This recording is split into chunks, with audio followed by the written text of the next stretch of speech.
Hello everyone and welcome back to this new video.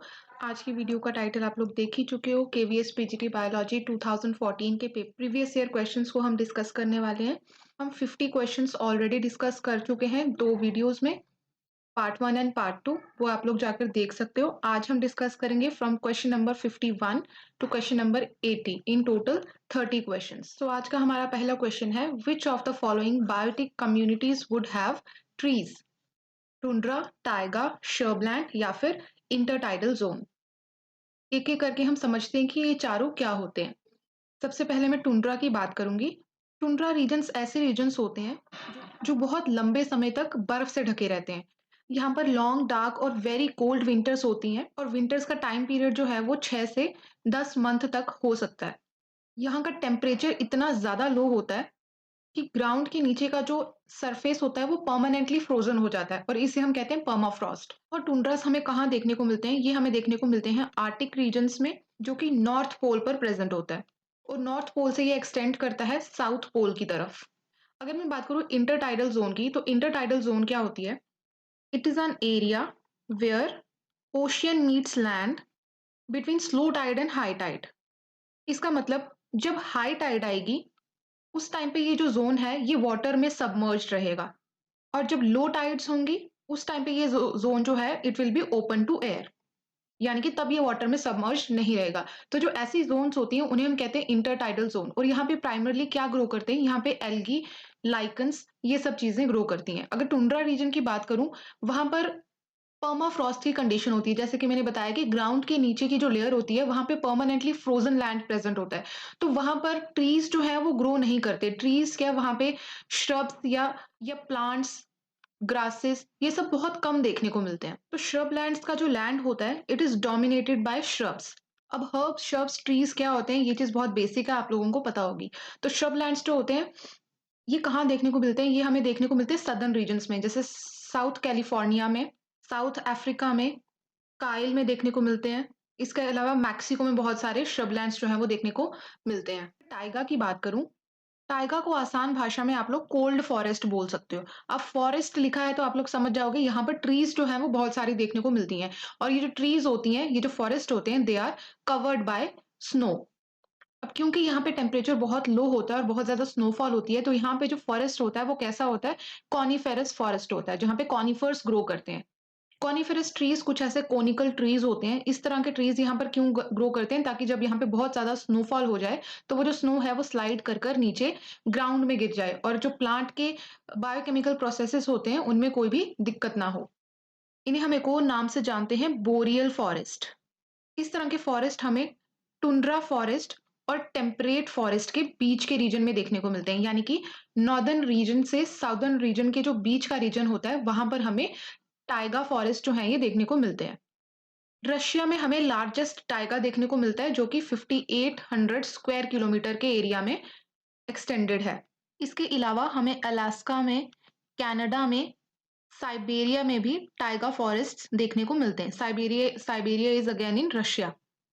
तो हमारा जो करेक्ट ऑप्शन है वो है Tyga. Next question is, eggs having yolk in their center and cytoplasm in their peripheral area are called। ऐसे eggs जिनके centre में योक present होता है और साइटोप्लाज्म जो है वो पेरिफेरल रीजन्स में प्रेजेंट होता है, उन्हें हम क्या बोलते हैं? तो एग के दो रीजन्स होते हैं। एक रीजन होता है एनिमल पोल और दूसरा रीजन होता है वेजिटल पोल।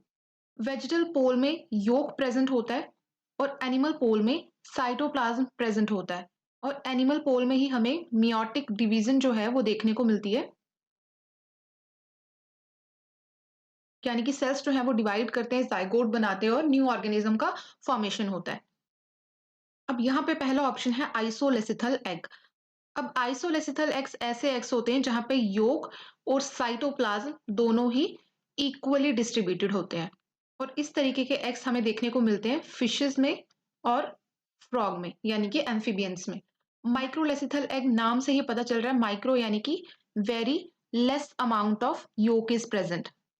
ऐसे एग्स हमें देखने को मिलते हैं सी अर्चिन में, एम्फियोक्सिस में, हर्डमानिया में। ये एग्जाम्पल्स आपको याद रखनी है क्योंकि ये सीधा सीधा आपसे क्वेश्चन में पूछी। सेंट्रोलेसिथल एग्स की अगर बात की जाए तो सेंट्रोलेसिथल एग्स ये वाले एग्स होते हैं जिसमें योक जो है वो सेंटर में एक्यूमुलेटेड होता है और साइटोप्लाज्म जो है वो पेरिफेरल एरिया में प्रेजेंट होता है और ऐसे एग्स हमें इंसेक्ट्स के केस में देखने को मिलते हैं। टीलोलेसिथल एग्स की बात करूं तो टीलोलेसिथल एग्स में क्या होता है, जो योक है वो एक एंड पे प्रेजेंट होता है और जो मेजर पोर्शन होता है एग का उसमें साइटोप्लाज्म प्रेजेंट होता है और ये हमें देखने को मिलते हैं बर्ड्स में और रेप्टाइल्स में। तो यहाँ पे सी ऑप्शन जो है वो आपका करेक्ट ऑप्शन है। नेक्स्ट क्वेश्चन में आपसे पूछा है chlorosis in plants occurs due to deficiency of. अब क्लोरोसिस क्या होता है? Chlorosis refers to yellowing of leaf tissue due to lack of chlorophyll. इसमें जो लीव्स के टिश्यूज होते हैं उनमें क्लोरोफिल का डिस्ट्रक्शन होना शुरू हो जाता है जिसकी वजह से जो लीफ है वो येलो अपीयरेंस देना शुरू कर देता है और धीरे धीरे ड्राई होकर विल्ट ऑफ हो जाता है। तो यहाँ पे आपका करेक्ट ऑप्शन है ए, यानी कि जिंक की डेफिशिएंसी से हमें क्लोरोसिस की कंडीशन देखने को मिलती है। अगर मैं बोरॉन की बात करूं तो बोरॉन की अगर डेफिशिएंसी हो जाए तो उस केस में हमें प्लांट्स में रिड्यूस्ड फर्टिलिटी देखने को मिलती है। फर्टिलिटी रिलेटेड इश्यूज जो हैं वो बोरॉन की डेफिशिएंसी से होते हैं।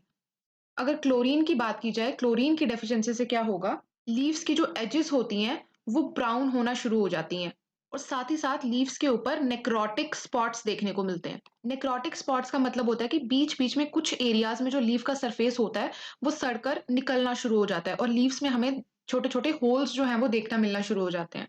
और कैल्शियम की डेफिशिएंसी से क्या होता है, कैल्शियम की डेफिशिएंसी से जो प्लांट है वो बुशी अपीयरेंस देना शुरू कर देता है और उसकी जो ग्रोथ है वो रिड्यूस हो जाती है और प्लांट स्टंटेड ग्रोथ शो करता है। तो यहाँ पे A option is your correct option. अगर मैं नेक्स्ट क्वेश्चन की बात करूं, what is the respiratory quotient of glucose. अब यहाँ पे रेस्पिरेटरी कोशेंट का क्या मतलब होता है? रेस्पिरेटरी कोशेंट का मतलब होता है ratio of volume of carbon dioxide to the volume of oxygen consumed. अगर मैं यहाँ पे रेस्पिरेटरी रिएक्शन की बात करूं तो C6H12O6 यानी कि glucose with 6 molecules of oxygen produce 6 molecules of carbon dioxide and 6 molecules of water। अब इस रिएक्शन में अगर हम ये फॉर्मूला अप्लाई करते हैं तो यहाँ पे volume of carbon dioxide produced is 6 divided by volume of oxygen consumed which is again 6। तो रेस्पिरेटरी कोशेंट आ जाएगा 1। तो यहाँ पे D option is your correct option.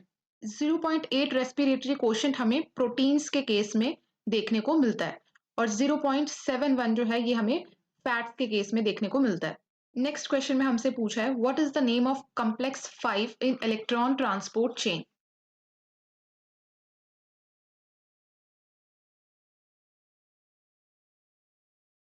तो इलेक्ट्रॉन ट्रांसपोर्ट चेन में 4 कॉम्प्लेक्सेस इन्वॉल्व होते हैं और उनके अलावा एक और कॉम्प्लेक्स होता है जिसे हम कहते हैं कॉम्प्लेक्स 5। तो इसका क्या नाम होता है? तो इलेक्ट्रॉन ट्रांसपोर्ट चेन होता कहाँ पर है? ये होता है माइटोकॉन्ड्रिया में। माइटोकॉन्ड्रिया की 2 मेम्ब्रेन्स होती हैं, एक होती है आउटर मेम्ब्रेन और एक है इनर मेम्ब्रेन। और इसी इनर मेम्ब्रेन के ऊपर 4 कॉम्प्लेक्सेस प्रेजेंट होते हैं जिनका नाम है complex 1, complex 2, complex 3 and complex 4। इनके अलावा एक और कॉम्प्लेक्स होता है जिसे हम कहते हैं कॉम्प्लेक्स 5। अगर मैं कॉम्प्लेक्स 1 की बात करूं तो कॉम्प्लेक्स 1 का नाम होता है NADH डिहाइड्रोजिनेज।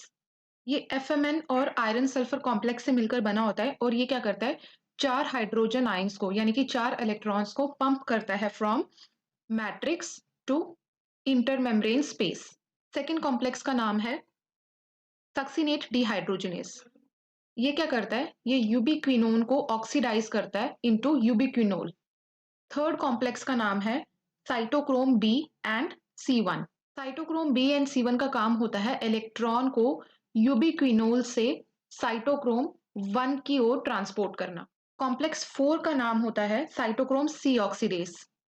ये इलेक्ट्रॉन को साइटोक्रोम 1 से ट्रांसपोर्ट करता है ऑक्सीजन की तरफ जो कि है हमारा फाइनल इलेक्ट्रॉन एक्सेप्टर। अब कॉम्प्लेक्स 5 का क्या रोल होता है? 5 का नाम होता है F0F1 ATP सिंथेस। जैसा इसका नाम है ATP सिंथेस, ये हेल्प करता है ATP की सिंथेसिस में और इसी वजह से हम माइटोकॉन्ड्रिया को बोलते हैं power of house of the cell, क्योंकि ये ATP की फॉर्म में एनर्जी को जनरेट करता है। अब F0F1 ATP सिंथेस का काम होता है जो इलेक्ट्रॉन्स इंटरमेम्ब्रेन स्पेस में चले गए थे उनको वापस से मैट्रिक्स में ट्रांसपोर्ट करना। इसकी वजह से क्या होता है, एक इलेक्ट्रोकेमिकल ग्रेडियंट इस्टेब्लिश होता है और ये ग्रेडियंट F0 F1 मोटर को जनरेट करता है जो कि एटीपी की सिंथेसिस में हेल्प करता है। तो आपका करेक्ट ऑप्शन है यहाँ पर ऑप्शन बी। नेक्स्ट क्वेश्चन में आपसे पूछा है which of the following cell organelle is in continuation with the outer membrane of nucleus. कौन सा सेल ऑर्गेनल है जो न्यूक्लियस की आउटर मेम्ब्रेन के साथ कंटिन्यूएशन में प्रेजेंट है। सेल के सेंटर में प्रेजेंट होता है न्यूक्लियस। न्यूक्लियस की दो मेम्ब्रेन्स होती हैं, एक होती है आउटर मेम्ब्रेन और एक होती है इनर मेम्ब्रेन। तो कुछ इस तरह का स्ट्रक्चर होता है न्यूक्लियर मेम्ब्रेन का। अब न्यूक्लियस की जो मेम्ब्रेन होती है उसके आउटर सरफेस से एक और ऑर्गेनेली जो है वो कंटिन्यूएशन में इस तरीके से प्रेजेंट होता है और न्यूक्लियस के अंदर प्रेजेंट होता है हमारा जेनेटिक मटेरियल और इस ऑर्गेनेली को हम कहते हैं एंडोप्लाज्मिक रेटिक्यूलम। ये जो एंडोप्लाज्मिक रेटिक्यूलम है ये क्या करता है, न्यूक्लियर मेम्ब्रेन पे या न्यूक्लियस के अंदर सिंथेसाइज होने वाले सब्सटेंसेस को ट्रांसपोर्ट करते हैं, बेसिकली प्रोटीन्स को ये ट्रांसपोर्ट करता है टुवर्ड्स द गोल्गी अपरेटस और गोल्गी अपरेटस से फिर वेसिकल्स की अंदर पैक होके वो जो मटेरियल है वो अपनी डेस्टिनी तक पहुंचते हैं, जहां पे भी उनका टारगेट होता है वहां पे वो पहुंचते हैं, चाहे वो सेल के अंदर हो चाहे वो सेल के बाहर हो। तो आपका जो सही आंसर है वो है endoplasmic reticulum, that is B option. Next question में आपसे पूछा है Okazaki fragments are formed during transformation, recombination, crossing over या फिर रेप्लिकेशन। तो ओकाजाकी फ्रेगमेंट्स का फॉर्मेशन कब होता है, जब डीएनए की रेप्लिकेशन होती है। डीएनए रेप्लिकेशन में क्या होता है, मान लेते हैं ये हमारे पास प्रेजेंट है हमारा पेरेंट डीएनए जिसके पास में दो स्ट्रैंड्स हैं, एक स्ट्रैंड की डायरेक्शन है फ्रॉम 5 प्राइम टू 3 प्राइम और दूसरे की है फ्रॉम 3 प्राइम टू 5 प्राइम। अब रेप्लिकेशन के लिए क्या होता है, इस पेरेंट स्ट्रैंड की अनवाइंडिंग जरूरी है जो कि होती है हेलिकेस एंजाइम की हेल्प से और हमारे पास बन जाता है रेप्लिकेशन फॉर्क। यहाँ पे हेलिकेस एंजाइम जो है वो एक्ट करता है और दोनों स्ट्रैंड्स को अनवाइंड कर देता है और ये जो स्ट्रक्चर बनता है इसे हम कहते हैं रेप्लिकेशन फॉर्क, क्योंकि ये फॉर्क का अपीयरेंस दे रहा है। अब ये जो पेरेंट स्टैंड है इसे हम कहते हैं टेम्पलेट स्टैंड, यानी कि जिसके ऊपर डीएनए की न्यू स्ट्रैंड्स की सिंथेसिस होगी। न्यू स्ट्रैंड्स की जो सिंथेसिस होती है उसमें हेल्प करता है एक एंजाइम जिसका नाम है डीएनए पॉलीमरेज। डीएनए पॉलीमरेज जो है ये 5 प्राइम से 3 प्राइम डायरेक्शन में काम करता है, यानी कि नए स्ट्रैंड्स की सिंथेसिस 5 प्राइम से 3 प्राइम की डायरेक्शन में होती है। तो ये आ गया हमारा एक स्टैंड जिसकी डायरेक्शन है 3 प्राइम टू 5 प्राइम और ये आ गया दूसरा स्टैंड जिसकी डायरेक्शन है 5 प्राइम टू 3 प्राइम। अब 3 प्राइम टू 5 प्राइम वाले स्टैंड पे क्या होता है, डीएनए पॉलीमरेज जो है सिंथेसिस करना शुरू कर देता है from 5 prime to 3 prime direction और इस स्ट्रैंड को हम कहते हैं लीडिंग स्ट्रैंड। लेकिन जो दूसरा स्ट्रैंड है जो 5 प्राइम टू 3 प्राइम की डायरेक्शन में है इसे हम कहेंगे लैगिंग स्ट्रैंड, क्योंकि यहाँ पे जो डीएनए की सिंथेसिस होती है वो लेट होती है। लीडिंग स्ट्रैंड में डीएनए की सिंथेसिस पहले शुरू हो जाती है और लैगिंग स्ट्रैंड पे नए स्ट्रैंड की सिंथेसिस जो है वो थोड़ा लेट शुरू होती है। लैगिंग स्ट्रैंड में क्या होता है, क्योंकि डीएनए पॉलीमरेज इस डायरेक्शन में काम कर रहा है, यानी कि 5 प्राइम टू 3 प्राइम की डायरेक्शन में काम कर रहा है, तो लैगिंग स्ट्रैंड में क्या होता है, छोटे छोटे प्राइमर्स का फॉर्मेशन होता है in 5 prime to 3 prime direction, इस तरीके से from 5 prime to 3 prime direction. और इन्हीं फ्रैगमेंट्स को हम कहते हैं ओकाजाकी फ्रैगमेंट्स। लेटर ऑन एक और एंजाइम आता है जिसका नाम है लाइगेस एंजाइम, वो इन फ्रैगमेंट्स को आपस में जोड़ देता है और कंप्लीट स्टैंड का फॉर्मेशन हो जाता है। नेक्स्ट क्वेश्चन में पूछा है the first product formed in C3 cycle is. C3 cycle में जो पहला प्रोडक्ट फॉर्म होता है उसका क्या नाम होता है, और ऑप्शंस हैं 3 phosphoglyceric acid, 1,3 diphosphoglyceric acid, dihydroxy acetone C3 phosphate या फिर ग्लिसरल्डिहाइड 3 फॉस्फेट। सो C3 साइकिल को हम कैल्विन साइकिल भी बोलते हैं। ये रिएक्शन जो है ये डार्क रिएक्शन का पार्ट है। इसमें क्या होता है, कुछ ऐसी केमिकल रिएक्शंस होती हैं जो क्या करती हैं, कार्बन डाइऑक्साइड में जो कार्बन प्रेजेंट होता है उसको फिक्स करती है in the form of carbohydrates, यानी कि शुगर्स की फॉर्म में कार्बन को फिक्स करती है और ये जो शुगर्स हैं ये स्टार्च की फॉर्म में प्लांट की बॉडी में स्टोर हो जाते हैं। तो यहाँ पे जो पहली रिएक्शन होती है वो होती है कार्बोक्सिलेशन की और जो पहला कंपाउंड बनता है वो होता है 3 phosphoglyceric acid. So A is your correct option. Next question में पूछा है capacitation of sperms involves a change in sperm size acrosome membrane, mitochondrial alignment या फिर न्यूक्लियर क्रोमैटिन। तो कैपेसिटेशन का प्रोसेस सबसे पहले जानते हैं कि होता कहाँ पर है। कैपेसिटेशन का प्रोसेस होता है यूट्रस में। बहुत सारे लोगों को लग रहा होगा कि अगर स्पर्म की बात हो रही है तो मेल की बॉडी के अंदर होगा, ऐसा नहीं होता। ये कैसे होता है ये हम अभी जानेंगे। तो कैपेसिटेशन में बेसिकली होता क्या है, कुछ फिजियोलॉजिकल चेंजेस होते हैं स्पर्म के सरफेस के ऊपर जो कि हेल्प करते हैं स्पर्म को to penetrate into female genital tract. अब होता क्या है, अगर स्पर्म का स्ट्रक्चर हम बात करें तो इस तरह से हेड के आगे एक्रोसोम होता है, मिडल पीस होता है एंड देन टेल। तो जैसे ही ये स्पर्म फीमेल जेनिटल ट्रैक्ट में एंटर करता है, मान लेते हैं ये जो स्पर्म है इसने एंटर किया इनटू फीमेल जेनिटल ट्रैक्ट। जैसे ही ये स्पर्म यूट्रस में पहुंचता है तो फीमेल जेनिटल ट्रैक्ट में एल्ब्यूमिन प्रेजेंट रहता है।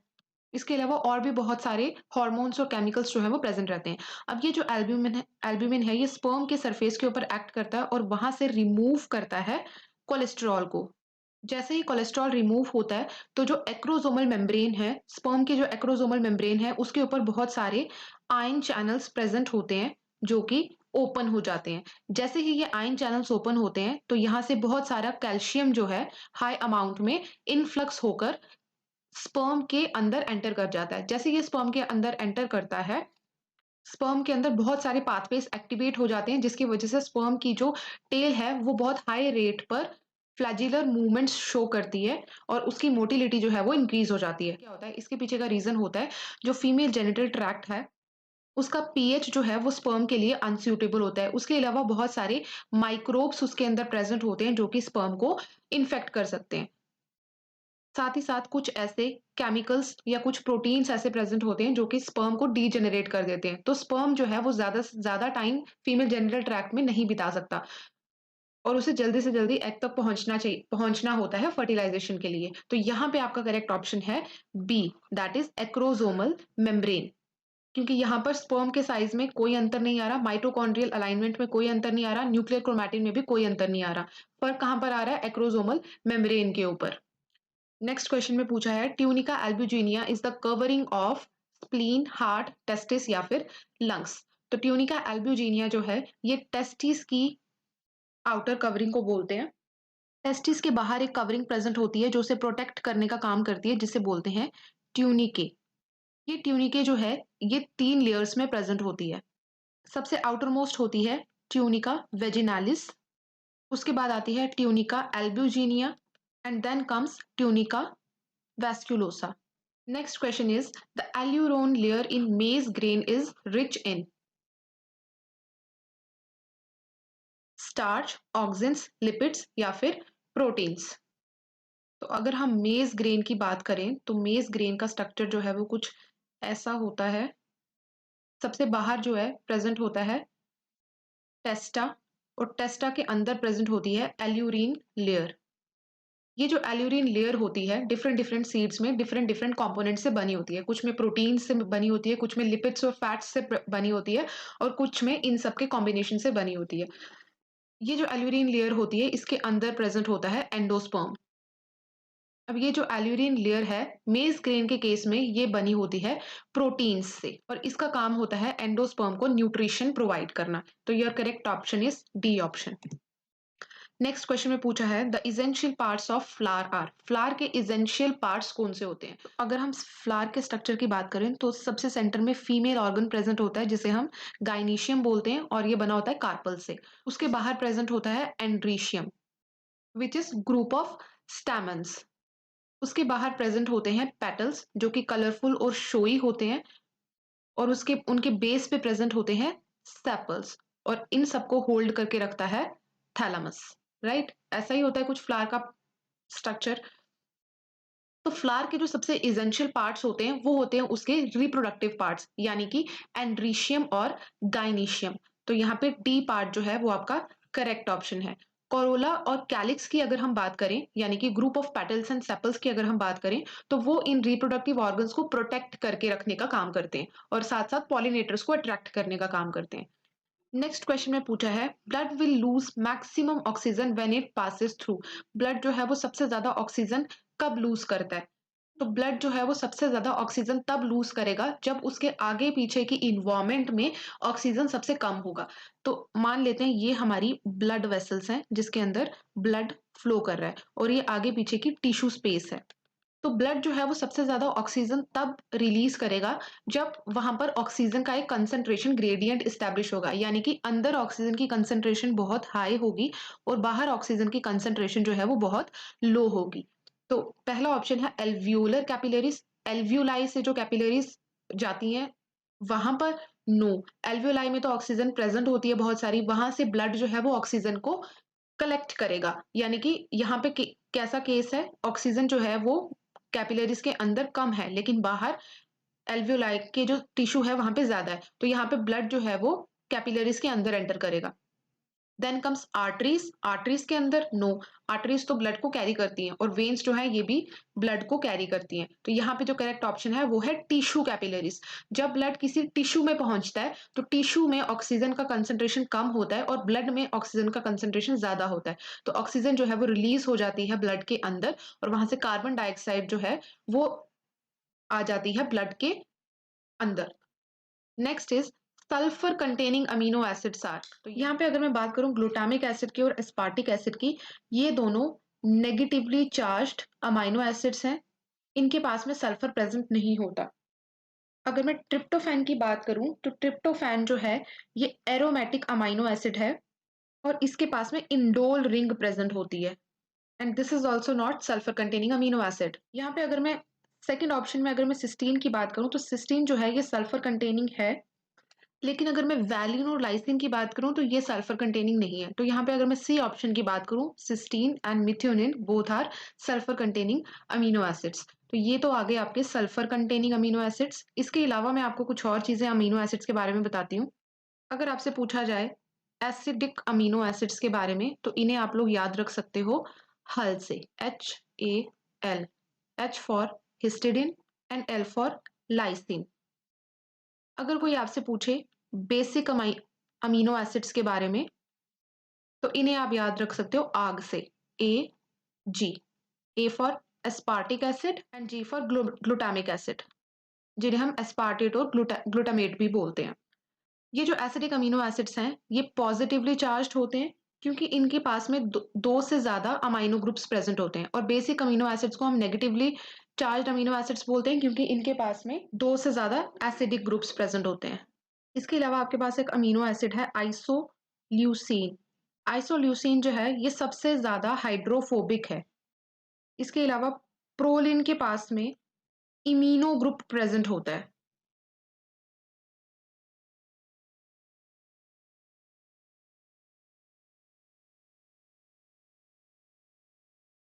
क्योंकि यहाँ पे जो अमाइनो ग्रुप है वो in the form of ring present है।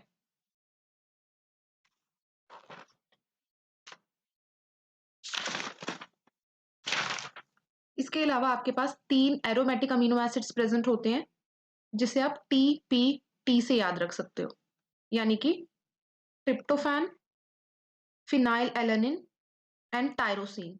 तो ये चीजें अमीनो एसिड्स के बारे में जो बहुत इंपॉर्टेंट है और आपसे पूछी जा सकती हैं। Next is DNA is not found in, इनमें से किसमें DNA प्रेजेंट नहीं होता? न्यूक्लियस में ऑब्वियसली प्रेजेंट होता है, प्लास्टिड्स में प्रेजेंट होता है, माइटोकॉन्ड्रिया में भी प्रेजेंट होता है। प्लास्टिड्स और माइटोकॉन्ड्रिया दो ऐसे सेल ऑर्गेनेली हैं जिनके पास में अपना DNA प्रेजेंट होता है और ये अपना इंडिपेंडेंट DNA रेप्लिकेशन जो है उसको कैरी ऑन कर सकते हैं। इसे हम पढ़ते हैं एंडोसिम्बियोटिक थ्योरी के अंडर। इस थ्योरी के अकॉर्डिंग कुछ ऐसे बैक्टीरियाज थे जो कि सेल्स को इन्फेक्ट करते थे। धीरे धीरे क्या हुआ, ये बैक्टीरियाज इन्हीं सेल्स का एक इंटेग्रल पार्ट बन गए और लेटर ऑन उन्हीं को हमने कहा माइटोकॉन्ड्रिया और प्लास्टिड्स। तो यहाँ पे जो बी ऑप्शन है दैट इज राइबोसोम्स वो करेक्ट ऑप्शन है क्योंकि इनके पास में अपना DNA प्रेजेंट नहीं होता। Next question is bryophytes are not characterised by, इनमें से कौन सा फीचर जो है वो ब्रायोफाइट्स का नहीं है? सबसे ब्रायोफाइट्स जो है ऐसा माना जाता है कि ये प्रिमिटिव प्लांट्स हैं, यानी कि they are first ever plants that arrived on earth. इसके अलावा ये नॉन वैस्कुलर हैं, यानी कि इनके अंदर वैस्कुलर टिश्यूज प्रेजेंट नहीं होते, जाइलम और फ्लोएम इनमें प्रेजेंट नहीं होते। इन्हें हम 3 कैटेगरीज में डिवाइड करते हैं। पहले आते हैं मॉसिस, देन लिवरवर्ट्स एंड हॉर्नवर्ट्स। ब्रायोफाइट्स में रूट्स की जगह पे राइजोइड्स प्रेजेंट होते हैं, और ये राइजोइड्स जो हैं ये मिनरल्स और न्यूट्रिएंट्स को एब्जॉर्ब करने में हेल्प नहीं करते, बल्कि ये एंकर प्रोवाइड करने में हेल्प करते हैं। ब्रायोफाइट्स की ग्रोथ के लिए वाटर जो है वो बहुत ज्यादा इसेंशियल है। अगर इनमें रिप्रोडक्शन की बात की जाए तो रिप्रोडक्शन जो है वो स्पोर्स से भी होती है और साथ ही साथ गैमीट्स के थ्रू भी होती है। यानी कि स्पोर्स के थ्रू इनमें एसेक्सुअल रिप्रोडक्शन भी होती है और गैमेट्स के थ्रू सेक्सुअल रिप्रोडक्शन भी होती है। अगर लाइफ साइकिल की बात की जाए, ये स्पोर्स और गैमेट्स दोनों को प्रोड्यूस करते हैं। तो इनकी जो लाइफ साइकिल होती है उसमें हमें अल्टरेशन ऑफ जनरेशन देखने को मिलती है, जिसे हम मेटाजेनेसिस भी बोलते हैं। अल्टरेशन का ऑफ जनरेशन का मतलब होता है sexual phase is altered by asexual phase, sexual haploid phase is altered by asexual diploid phase. तो यहाँ पे आपको जो ऑप्शंस दिए हैं, अगर मैं डी ऑप्शन की बात करूं which is presence of chlorophyll, तो ब्रायोफाइट्स में क्लोरोफिल प्रेजेंट होती है because they are green in colour. Then alteration of generation, हमने अभी देखा अल्टरेशन ऑफ जनरेशन भी ब्रायोफाइट्स जो है वो शो करते हैं। Then well developed root system, इनमें ट्रू रूट्स नहीं प्रेजेंट होती, लेकिन इनमें राइजोइड्स प्रेजेंट होते हैं जो इन्हें एंकरिंग में हेल्प करते हैं। A option is vascular tissue. तो अगर वैस्कुलर टिश्यू की बात की जाए तो ब्रायोफाइट्स में वैस्कुलर टिश्यूज जो हैं वो प्रेजेंट नहीं होते, यानी कि इनमें मैंने पहले से ही बोला कि ये नॉन वैस्कुलर प्लांट्स होते हैं, यानी कि इनके अंदर जाइलम फ्लोएम प्रेजेंट नहीं होते। तो A is your correct option. Next is the phloem of gymnosperms differ from angiosperms in. तो दो तरह के वैस्कुलर टिश्यूज जो हैं वो प्लांट्स में प्रेजेंट होते हैं, एक होते हैं जाइलम और दूसरे हैं फ्लोएम। जाइलम जो है ये 4 कंपोनेंट से मिलकर बना होता है। First is tracheids, vessels, parenchyma and fibres. इनमें से जो वेसल्स हैं वो जिम्नोस्पर्म्स में एब्सेंट होती हैं। अगर फ्लोएम की बात करें तो फ्लोएम मिलकर बना होता है सीव एलिमेंट्स से, phloem fibres, phloem parenchyma and companion cells, और इनमें से कंपेनियन सेल्स जिम्नोस्पर्म्स में एब्सेंट होते हैं। यहाँ पे पूछा है कि जिम्नोस्पर्म्स के फ्लोएम एंजियोस्पर्म्स के फ्लोएम से कैसे डिफर करते हैं। यहाँ पे लिखा है having phloem fibres, no, having phloem parenchyma, no, having no companion cells, having no sieve tubes. तो यहाँ पे जो सी ऑप्शन है ये करेक्ट है, that is having no companion cells, क्योंकि यहाँ पर हमने देखा कि जो जिम्नोस्पर्म्स का फ्लोएम है वहां पे कंपेनियन सेल्स एब्सेंट होते हैं। Next question is the shape of chloroplast in spirogyra. Spirogyra में कौन सा क्लोरोप्लास्ट प्रेजेंट होता है? ग्रिडल shaped, cup shaped, parietal band shaped या फिर स्पाइरल शेप्ड? तो स्पायरोगायरा एक ग्रीन एल्गी है जिसमें आपको कुछ इस तरीके का क्लोरोप्लास्ट देखने को मिलता है।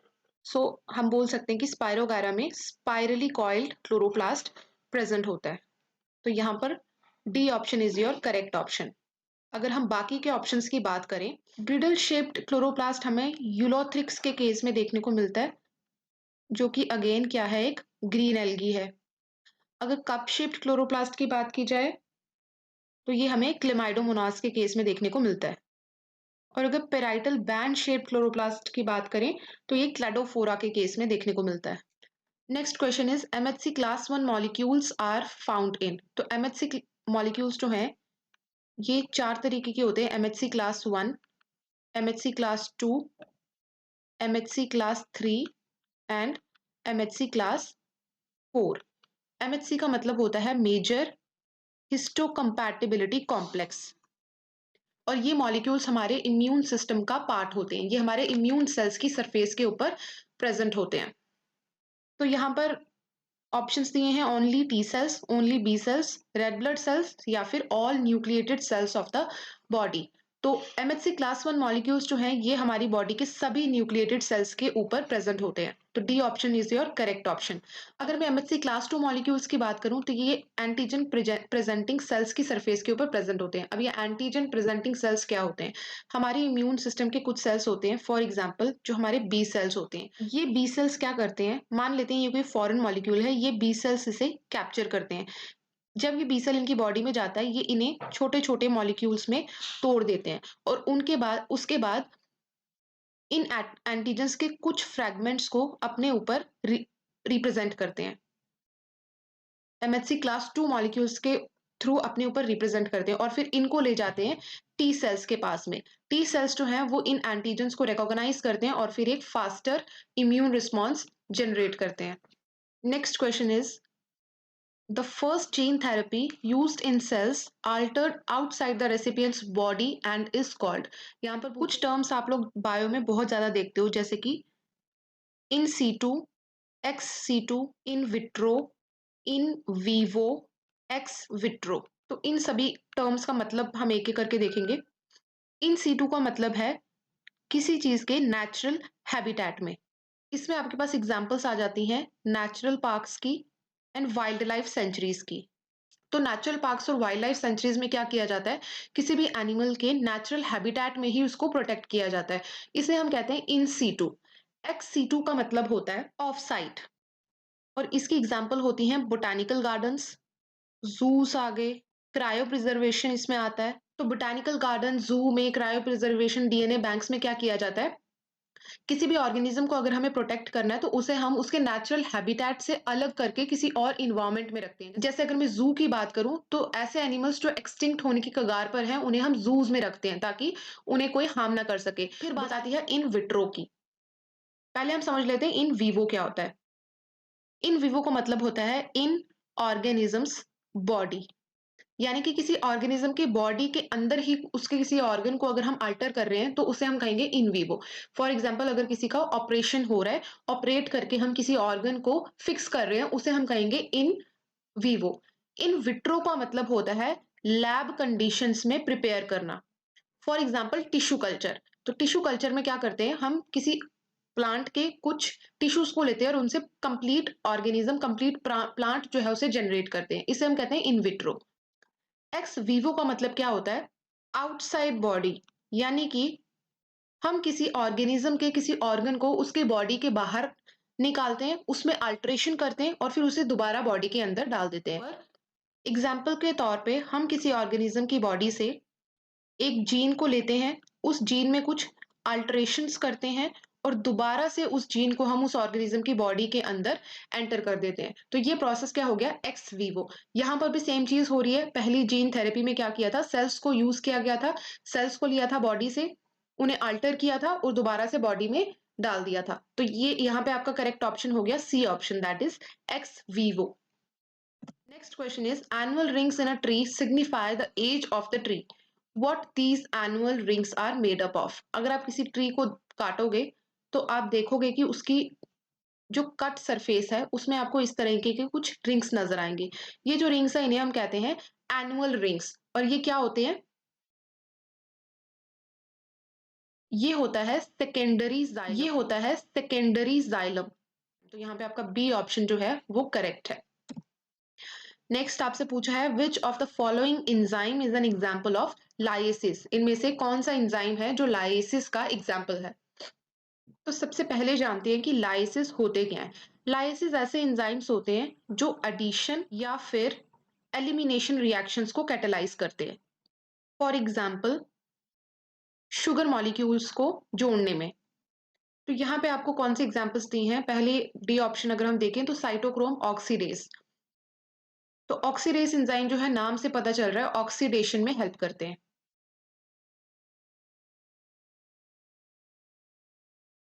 डिहाइड्रोजनेसिस भी ऑक्सीडेशन में हेल्प करते हैं, लेकिन ये कैसे हेल्प करते हैं, by transfer of hydrogen. For example NaDH से हाइड्रोजन का रिमूवल हुआ तो क्या बन गया NaD positive plus hydrogen. This reaction is catalysed by dehydrogenase enzyme. Next is phosphohexose isomerase. तो यहाँ पे क्या होता है, जो आइसोमेरेसेस हैं वो आइसोमेराइजेशन को कैटेलाइज करती हैं। अगर मैं बात करूं एल्डोलेसिस की, तो एल्डोलेसिस क्या करती हैं, ये एल्डोल रिएक्शंस परफॉर्म करने में हेल्प करती हैं।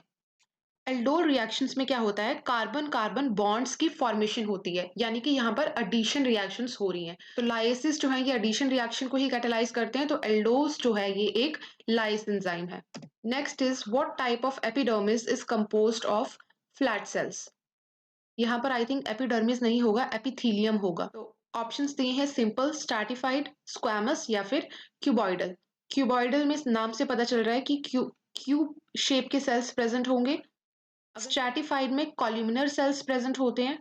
सिंपल में सिंपल ओवल सेल्स प्रेजेंट होते हैं। और अगर स्क्वैमस की बात करें तो स्क्वैमस एपिथेलियम में फ्लैट सेल्स प्रेजेंट होते हैं। So C is your correct option.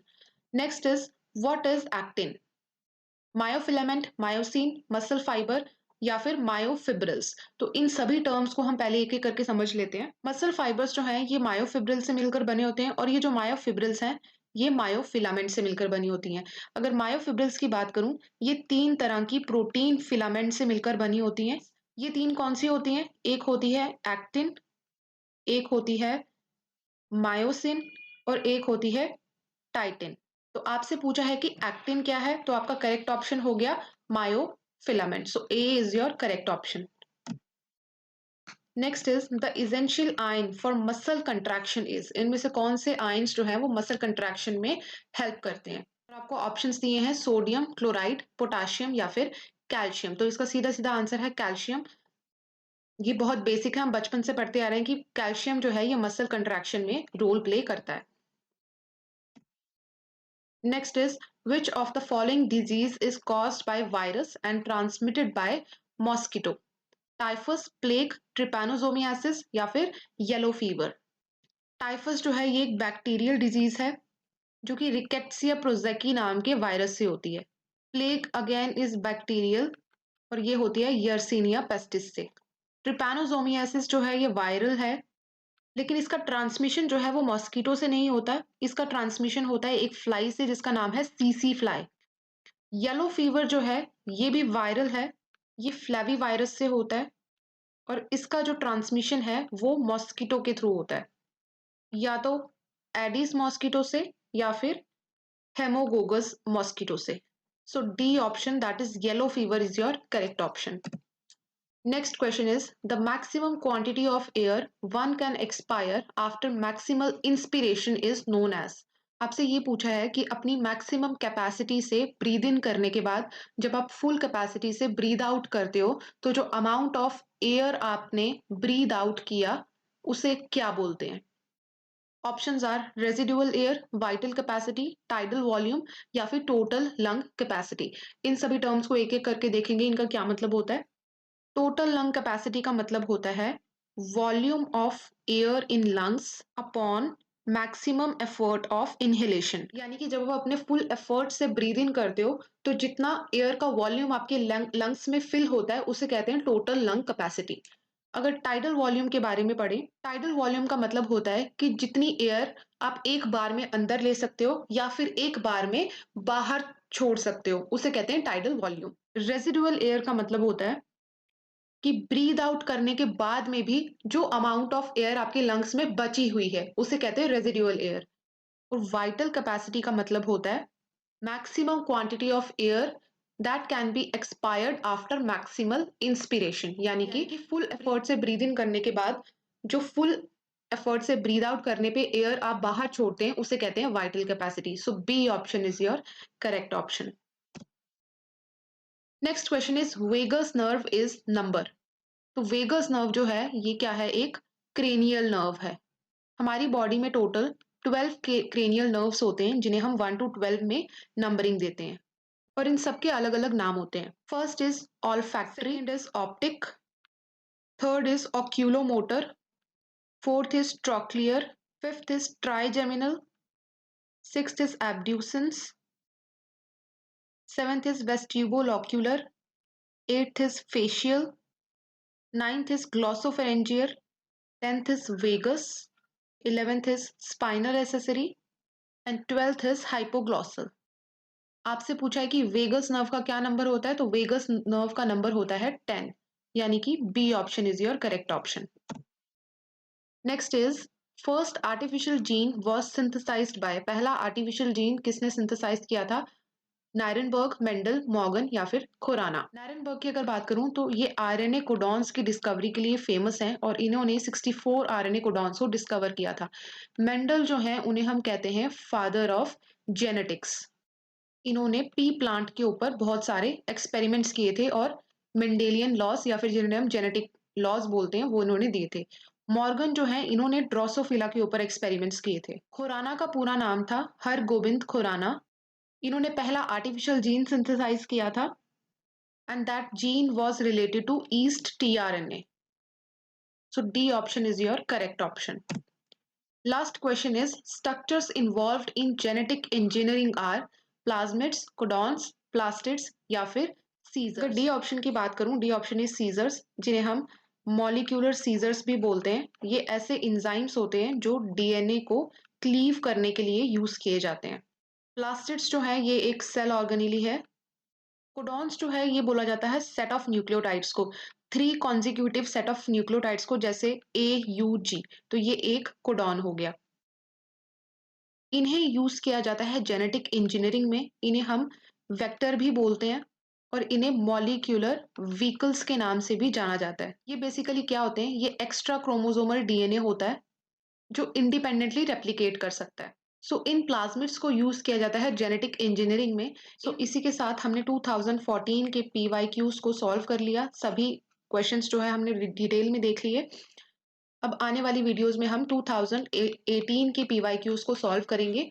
I hope आप लोगों को ये सीरीज पसंद आ रही होगी. वीडियो को लाइक करना मत भूलना, चैनल को जरूर सब्सक्राइब करना ताकि कोई भी न्यू वीडियो आए तो वो आप तक पहुंच जाए. सो आज की वीडियो यहीं तक. Thank you for watching.